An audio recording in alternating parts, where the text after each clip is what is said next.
حسبي ربي جل الله ما في قلبي غير الله نور محمد صلى الله لا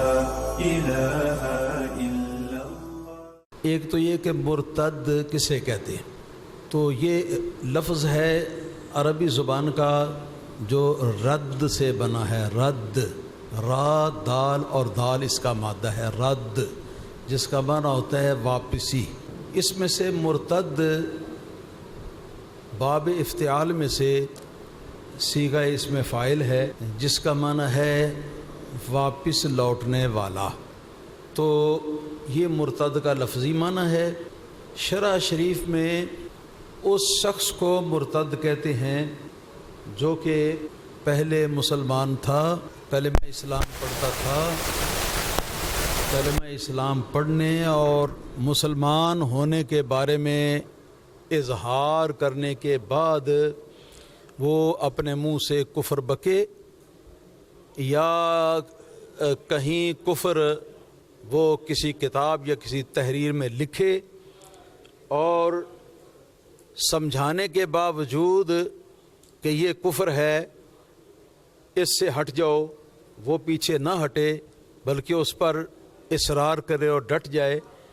تو ایسا شخص جو ہوتا ہے اس کو کہتے ہیں مرتد۔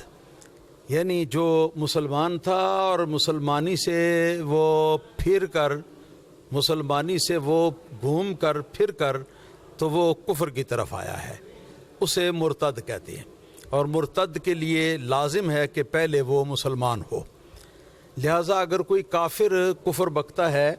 اصلی کافر کوئی، اس کو مرتد نہیں کہتے، اس کو کافر ہی کہیں گے۔ اگر کوئی مسلمان ہونے کا دعویٰ کرتا ہے پھر کفر بکتا ہے تو وہ مرتد ہوتا ہے۔ دوسرا مسئلہ اس میں یہ لکھا ہوا ہے کہ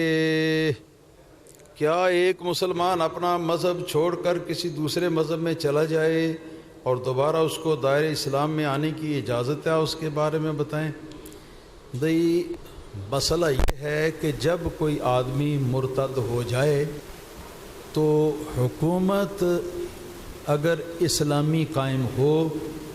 تو حکومت کا فرض ہے کہ ایسے آدمی کو فوری طور پر پکڑ کر جیل میں بند کیا جائے اور جیل کے اندر کچھ اچھے سمجھدار قسم کے علماء اس کے پاس بھیجے جو اس سے یہ پوچھیں کہ اسلام کے بارے میں کیا شبہات تیرے دل میں پیدا ہوئے ہیں جن کی وجہ سے تو نعوذ باللہ مرتد ہوا ہے۔ تو اگر کچھ ایسے شبہات جو ہیں وہ اس کے ہوں تو ان شبہات کا وہ جواب دیں اور ان شبہات کو دور کرنے کی کوشش کریں، اور 3 دن تک اس کو مہلت دی جائے واپس مسلمان ہونے کے لیے۔ اگر 3 دن کے اندر اندر وہ واپس دوبارہ مسلمان ہو جائے تو سبحان اللہ اس کو مسلمان بنانا ہی چاہیے، کوشش کرنی ہی چاہیے کہ وہ ہو جائے مسلمان۔ لیکن اگر 3 دن کے اندر مسلمان نہ ہو تو قاضی شرع کا فرض بنتا ہے کہ اس کو فوری طور پر سزائے موت دیتے ہوئے اس کا قصہ تمام کر دے۔ یہ جہاں شرعی اور اسلامی حکومت قائم ان کا فرض ہے، عام آدمی جو ہے وہ یہ کام نہیں کر سکتے۔ البتہ یہ بات ضرور ہے کہ اگر کوئی آدمی کہیں مرتد ہو گیا ہو تو عام جو مسلمان ہیں وہ یہی کر سکتے ہیں کہ اپنے علماء کے پاس اس کو لے جائیں تاکہ علماء کرام اس کو سمجھائیں، اس کی فہمائش کریں، اس کے شکوک اور شبہات جو ہیں ان کا ازالہ کریں، اور اللہ تعالیٰ کرے اس کو پھر سے دوبارہ مسلمان ہونے کی طرف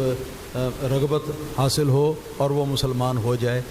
تو یہ بات کوئی پوچھنے کی نہیں ہے کہ اگر کوئی مرتد ہو جائے تو اس کو دوبارہ مسلمان کرنے کی کوشش کرنی چاہیے یا نہیں۔ ضرور کوشش کرنی چاہیے، کیونکہ مرتد کافر ہے اور ہر کافر کو تبلیغ کرنا ہمارا فرض ہے، ہماری ذمہ داری ہے، اور کسی بھی کافر کو مسلمان کرنے کا اجر عظیم ہے۔ صحیح بخاری کے اندر آیا ہے کہ نبی کریم صلی اللہ تعالیٰ علیہ وآلہ وسلم نے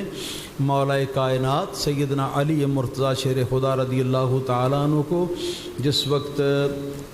آپ کو خیبر کے قلعہ قموس کے فتح کرنے کے لیے آپ نے بھیجا تو بھیجتے ہوئے واپس بلوایا واپس بلوا کر تو آپ کو ارشاد فرمایا کہ اے علی سب سے پہلے وہاں جاؤ تو ان کو جا کر اسلام کی دعوت دو، اسلام کی دعوت دو۔ اگر وہ اسلام کی دعوت تمہاری قبول کر لیں تو سبحان اللہ، یہی ہمارا مقصد ہے، کیونکہ قتل و غارت تو مقصد نہیں، مقصد تو اسلام کی دعوت دینا ہے۔